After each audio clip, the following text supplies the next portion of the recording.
Hollywood की वो film जिसने जोकर और ओपनहाइमर को भी पीछे छोड़ दिया।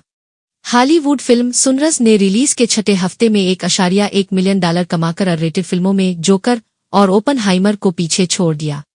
गैर मुल्की मीडिया रिपोर्ट के मुताबिक मरूफ अमरीकी हदायतकार रियान कोगलर की सुपरनैचुरल हॉरर फिल्म सुनरस अमरीकी बॉक्स ऑफिस पर रिलीज के छठे हफ्ते में $1.1 मिलियन कमाकर तवक्कुआत से बढ़कर कारकर्दगी दिखा रही है।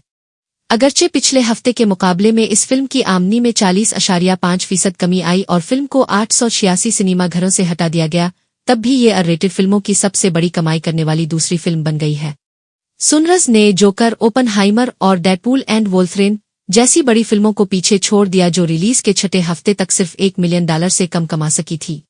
ये फिल्म 2025 के अप्रैल में रिलीज होने वाली फिल्मों में तीसरी सबसे ज्यादा कमाई करने वाली फिल्म का रिकॉर्ड भी रखती है, जबकि तवक्कुआत की जा रही है कि आने वाले दिनों में ये फिल्म और भी ज्यादा कमाएगी।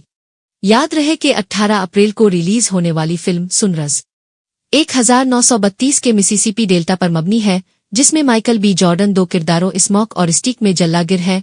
इसकी कहानी, परफॉर्मेंस और फनी मेयार को भी शायकीन की जानिब से खूब सराहा जा रहा है।